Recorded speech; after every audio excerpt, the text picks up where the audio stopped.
It is 2022. In this lifetime, we have seen a black president, we have a black vice president, there are black business owners and black billionaires, but would you believe there are some neighborhoods, including here in Michigan, which still have racially restrictive covenants? They're outdated and unenforceable, but bottom line, they're white only. Our Fox 2 camera followed a group on its way to make history. Hello. Hi. As Erica Briggs walked into the Washtenaw County Register of Deeds office, she turned in an amendment repealing a whites-only policy in her Ann Arbor neighborhood, which has existed since the 1940s. It's time that we examine our past, examine how past practices have shaped our community, continue to shape our community, and have impacted our residents. While Briggs waits for the repeal to become official, let's talk about how we got to this moment. This is Ann Arbor's Hannah subdivision. The Black Lives Matter lawn signs show how far it's come, but in 1947, a neighborhood developer barred people of color from buying homes. Look at this map of Washtenaw County. Any neighborhood in orange has a restrictive covenant. In total, there were nearly 130 in the county alone. Although the Supreme Court later ruled it unenforceable and the Fair Housing Act made it illegal, the restriction was still a part of the subdivision's deed. Sure, it's not enforceable, but we see it as being no different than there being a sign in the entrance to the subdivision that says whites only. 2 weekends ago, neighbors joined members of Michigan Law's Civil Rights Litigation Committee to canvass the neighborhood to repeal the racist policy. An overwhelming majority signed to overturn. Which brings us back to this Thursday's historic moment, when the repeal became official. I'm happy that we've finally made this change, and I'm excited to see us kick this off for the community. I hope by the end of 2022 that we can see that these restrictive covenants are gone across our city. We see this as an opportunity for neighborhoods to really affirm their values and to communicate that we are reckoning with this history, we are not erasing it, but we are affirmatively stating that all are welcome. Both the civil rights and community groups are working together to repeal racial covenants in other Michigan neighborhoods too. Brandon Hudson, Fox 2 News. All right, so first off, let me give a shout out to Nicole from Nicole's View, because if it wasn't for her posting that on her Twitter account, I would have not known about this story. And one major reason I'm talking about this is because, as y'all know, I'm doing an ongoing Sundown series on my channel, which I'm almost at the end of. You know, that's crazy. Like, I've been doing this series on a consistent basis every single week since 2020. It's crazy that we're in 2022. I told people it's going to take about 2 years for me to get to this whole list, and here we are almost at the end of it. We're in the last state, which is we're in Texas.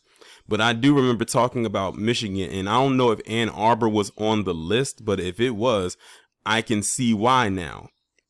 So this is actually a picture of the neighborhood that's pretty much PC only that you see right here in this picture. Like, this is what they highlighted in the news clip that y'all did not see. Y'all just heard the audio. And what I found ironic about the whole thing was the reporter who was doing this is a black man. They had a black man do the reporting for something that about a neighborhood that was whites only. I said the jokes sometimes just write themselves.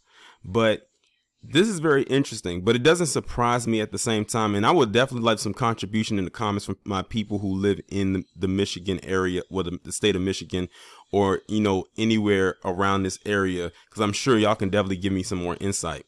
But that just shows you right there that even in 2022, not much has changed. That's why when people say, oh, there's so much progress being made, I say, is there? If you have little enclaves like this, is there really that much progress being made? And what progress exactly? You might have personal progress, but as a collective, I think we're stuck like in neutral. I think that's where we're kind of at. They said this community has been around since 1947. 1947. This predates the civil rights movement by a few years. By a few years. And it's 2022, and they're just now repealing this. They practically just snatched down their invisible whites only sign this year. And it makes you question why they're doing this. I wonder if it's like because I don't know if the homes are cheap or if they need people to buy them, or the the economy in that area is just failing, or are they trying to get more people to move in? I was reading through the comments of the actual video on the Fox Detroit YouTube channel, and it was one woman who left a comment. I'm gonna see if I can pull that comment up because I thought it was very interesting what she said. Hold on, bear with me right quick, because there wasn't that many comments. This one woman said, I was born and raised in Michigan, and it's an unspoken rule among black people. There are certain countries, they meant to say counties. Counties in Michigan we stay away from on purpose because we know they don't want us there. The police will let you know to get out of there. I ran into some good cops, thank God. Even the cops will tell them that they should leave. Not necessarily probably only because, you know, they on the side of them, but probably just giving them a warning, which lets me know that this town could have and may have still been very well a sundown town. And ironically, like I said, I do the Sundown series every single week, and there are still towns like this that are still in existence. And if you listen to Harvey's videos, he talks about Chicago all the time still being one of the most segregated cities in America. Like, it literally is split down the middle, and it's a divide with one group on one side and another group on the other side. So when people say that there's no racism in America and everything like that, and shout out to Lisa Gabbard for putting that little clip of Tim Scott in there at the beginning of certain of her videos when she talks about race in America. When you have people like him saying stuff like that, don't believe it, because it's still very much around and it's still very much in existence. Now, I don't know what's going to come of this repeal that they're doing. I don't know what their plan is for this town, but I think it's getting to is at a point where black people wouldn't even want to move there because they've already been so far removed from that place anyway. So it is what it is. And one thing that they also showed a picture of was this map. So this is a map right here, and these are like the restrictive zones, racially restrictive areas. And these are like the areas right here. And as you can see, this is Ann Arbor right here, which is the place they were talking about. And this was a zone that was pretty much racially restricted. I want to say the racially restricted areas are the ones in the blue. Or maybe it was this whole outline. I'm not entirely sure. I forgot how they explained it. But yeah, they literally had their own little enclave that was pretty much whites only. And that's how it looked up until they repealed it recently, which I believe was, you know, this month, in the month of February. Okay, I'm recording this video. By the time it goes up, it'll be early March, but y'all know what I mean. This is essentially also a form of redlining. You know, they put that little red line around to take an outline where black people could be and could not live. That's basically this.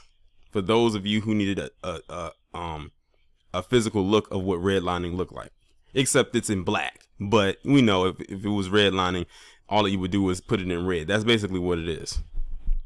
But yeah, in 2022, this still is in existence. So when people say race is no racism, point them in the direction of this video, because it's still very much here. And it's not in the South. It's in the Midwest, in Michigan, close to Canada, which also has their issues of racism as well. Even though we're not talking about a whole nother country, but still. But y'all let me know what y'all think about this down in the comments. Like, share, subscribe. If you have not done so already, make sure you go hit that bell and be notified every time I upload a new video or go live.